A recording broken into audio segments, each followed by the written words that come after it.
Software Limited Team Task.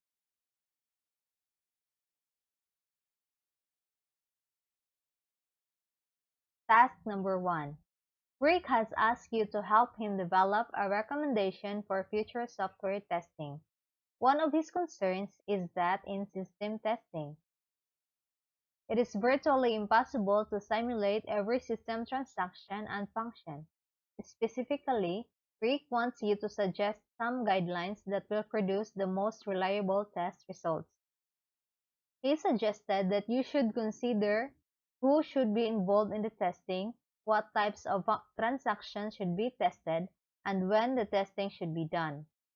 Based on what you already have learned about the ESIP system in earlier chapters, what would you recommend? There are certain testing guidelines that should be followed while testing the software. First, the development team should not test the software because, after spending several hours of building the software, it might unconsciously become too proprietorial and that might prevent seeing any flaws in the system. The tester should have a destructive approach towards the product. Second, software can never be 100% bug-free.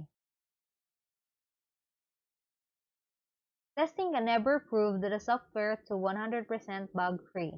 In other words, there is no way to prove that the software is free from errors even after making a number of test cases. Third, start as early as possible. Testing should always start parallelly alongside with the requirements analysis process. This is crucial in order to avoid the problem of defect migration. It is important to determine the test objects and scope as early as possible. Fourth, prioritize sections. If there are certain critical sections, then it should be ensured that these sections are tested with the highest priority and as early as possible. Fifth, the testing time available is limited. Testing time for software is limited. It must be kept in mind that the time available for testing is not unlimited and that an effective test plan is crucial before starting the process of testing. There should be some criteria to decide when to terminate the process of testing. This criterion needs to be decided beforehand. For instance, when the system is left with an acceptable level of risk or according to timeliness or budget constraints. 6. Testing must be done with unexpected negative results. Testing should be done with correct data and test cases as well as with flawed test cases to make sure the system leak is proof. Test cases must be well documented to ensure future reuse for testing and later stages. This means that the test cases must be enlisted with proper definition and descriptions of inputs passed and respective outputs expected. Testing should be done for functional as well as the non-functional requirements of the software product. 7. Inspecting test results properly. Quantitative assessments of tests and their results must be done. The documentation should be referred to properly while validating the results of the test cases to ensure proper testing. Testing must be supported by automated tools and techniques as much as possible. Besides, ensuring that the system does what all it is supposed to do. Testers also need to ensure that the system does not perform operations which it isn't supposed to do. Last, validating assumptions. The test cases should never be developed on a basis of assumptions or a hypothesis. They must always be validated properly. For instance, assuming that the software product is free from bugs while designing test cases may result in extremely weak test cases. Team task number 2. Rick also wants you to prepare a list of interview questions for users and design a brief questionnaire that measure the effectiveness of the new system. Develop the interview questions and a questionnaire by following the guidelines suggested in the chapter and in Chapter 4, which discusses fact-finding techniques. So these are the list of interview questions. It is answered by yes or no. First, does the system have accuracy, completeness, and timeliness of information system output? Second, are you satisfied with the new system? Third, is the new system reliable and maintainable? Fourth, is it convenient to use? Fifth, as a primary user, is it effective to use? Six, are you having a hard time learning the new system? Seventh, are the instructions clear and understandable? Task number 3. Rick is interested in using agile development methods for the next Software Limited project. He asks you to write a guide to agile methods for other members of the IT team. The guide should be thorough, easy to understand, and should include your own research on the internet. Guide to Agile Methods. What exactly is Agile? Agile is not a set of rules, not a set of guidelines, not even a methodology. Rather, Agile is a set of principles that encourage flexibility, adaptability, communication, and working software over plans and processes. It is very succinctly captured in what is called the Agile Manifesto.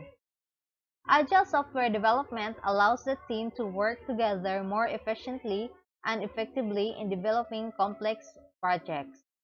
It consists of practices that exercise iterative and incremental techniques which are easily adapted and display great results.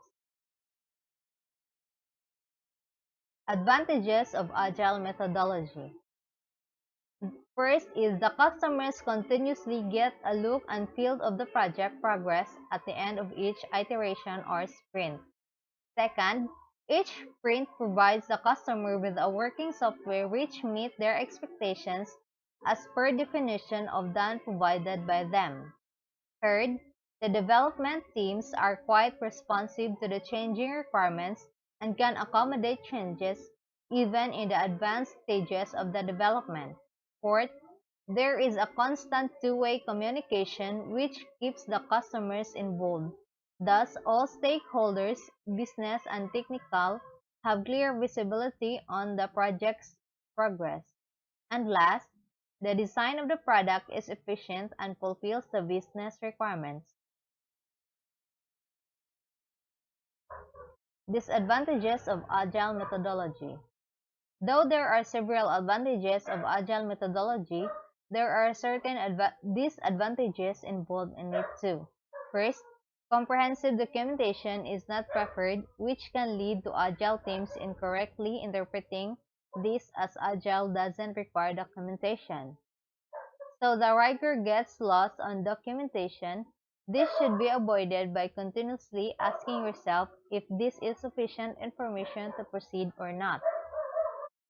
Second, sometimes at the beginning of the projects, the requirements are not crystal clear. The teams might proceed and find that the customer's vision got realigned, and in such situations, the team need to incorporate many changes and it is difficult to gauge the end of the result as well.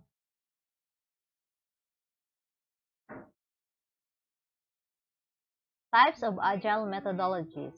First is Scrum, second Kanban, third Lean, fourth Extreme Programming or XP, Feature-Driven Development or FDD, and last Dynamic Software Development Method or DSDM. However, the most popular methodologies among of them are Scrum, Kanban, and Extreme Programming or XP. All these methodologies focus on lean software development and help in building the better software effective and efficiently. Team task number 4. You know that Jane was under pressure from Software Limited managers to get the ESIP system up and running. You also know that not everyone on the IT staff agreed with her decision to use a direct cutover method. What are some of the advantages of the direct cutover? What other methods might have been used? and what would you have done?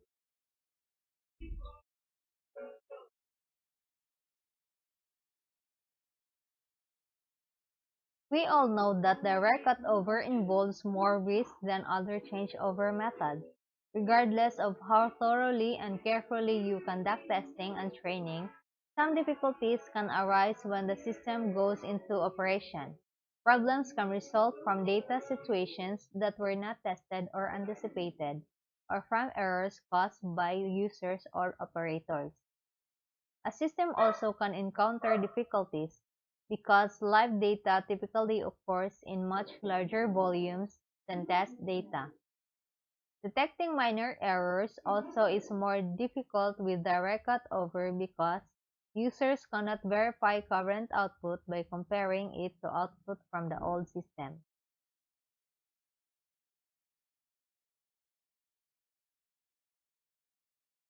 Major errors can cause a system process to terminate abnormally, and with the direct cutover method, you cannot revert to the old system as backup option. The other method that we can use is the phased operation method. It allows to implement the new system in stages or modules. Both methods combine direct cutover and parallel operation to reduce the risk and cost. One advantage of a phased approach is that the risk of errors or failures is limited to the implemented module only. Phased operation is less expensive than the full parallel operation because you have to work with only one part of the system at a time.